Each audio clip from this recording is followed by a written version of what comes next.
Yves, welcome. Thank you. And let me say it's a great opportunity to be with you today. Happy to have you here, Yves. Yves, in this Euroseeds Congress, you are participating in a panel discussion, and one of the topics that you'll be discussing is the Green Deal. And now I'm hearing and reading on the internet that the Green Deal is perhaps dead. What is your take on the current status of the Green Deal? A lot has been said when it comes to Green Deal. And honestly, there are Green Deals when it comes to negotiations. So is the Green Deal dead? No. No. Clearly, nobody is willing to bury the Green Deal. What is the Green Deal? Maybe it's worth to remind that the Green Deal is just the ambition to have a European which will be carbon neutral by 2050. Will it be 100%? I'm not sure, indeed, but the ambition stays, and we will keep that. If you ask me, is the farm to fork, the agricultural Green Deal, dead? That's another question. And indeed, I think that there was quite a mistake when it comes to Green Deal and agriculture. You can't ask people to deliver, because agriculture will be key if we want something and if we want to achieve the Green Deal. Bioeconomy will be the things that we desperately need. And what does it mean? It means that we have to increase production. We need more biomass. Or there is another choice. If you want to achieve the Green Deal, do not produce biomass in Europe, just import.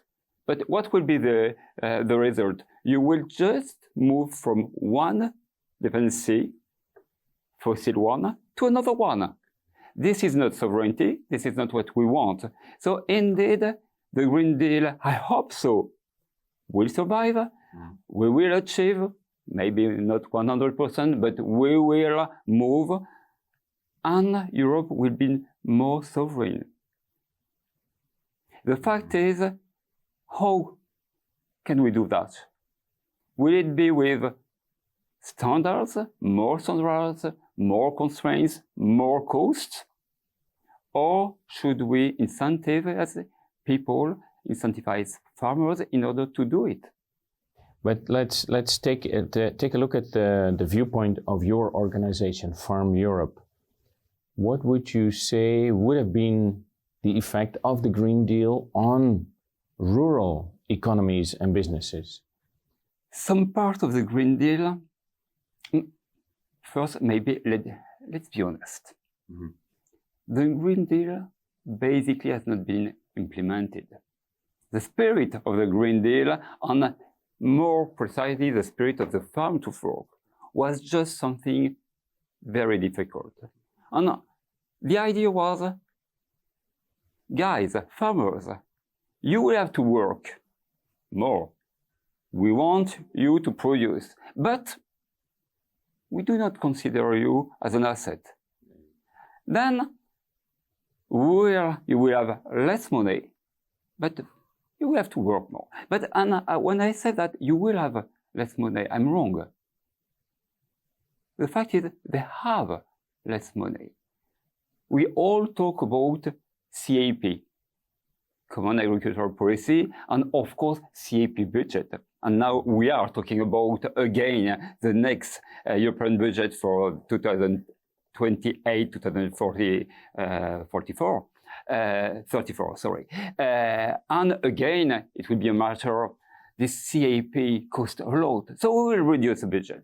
The fact is that in between 2000 and 2027, the value of the CAP budget has been reduced by 30%. Just imagine, I will tell you tomorrow, I will reduce your wages by 30%, and please do smile, go to work every morning and be happy. And of course, at the end of the day, just tell me thank you. So it can't work. Either you give means, and you say, okay, we'll help you to invest, to do better, and to produce more. Because indeed, we need between 25% and 30% more biomass within 25 years, which is quite doable. It means that we have to increase productivity, as it was in the old days, 1.2% per year. This is doable if we go for innovation, if we go for investments. And to answer at the end of the day to your question, indeed, farmers in rural areas, they just don't know what we expect from them. Do we expect that they reduce their production in order to do more sustainability? But that's very easy. If you want to be more sustainable with less production, I would say that you should just have to be lazy.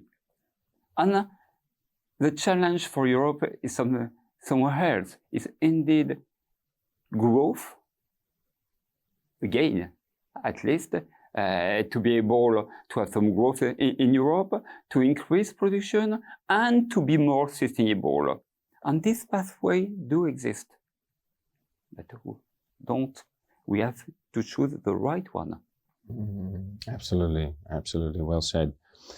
Let's switch topics a little bit to the new genomic techniques. You mentioned already innovation in your answer.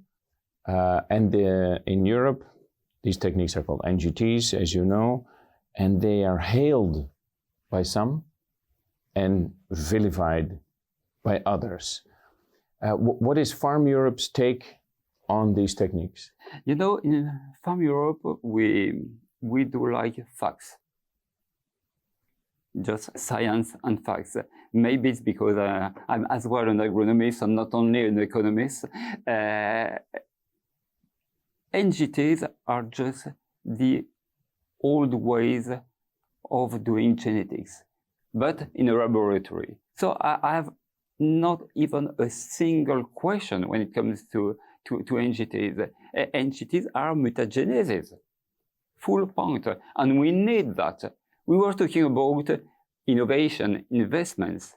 If we want to succeed, if we want the European Union to revive, we need indeed investment in precision farming, but we need genetics. And when we are talking about genetics, we are talking about NGTs. So I count on Denmark. We are in Copenhagen. And I do hope that during the Danish presidency, we'll close this file and close the negotiation with a nice, good regulation that we need in Europe. It's powerful. It's nature, accelerated one, and there is nothing to do with what some call GMOs.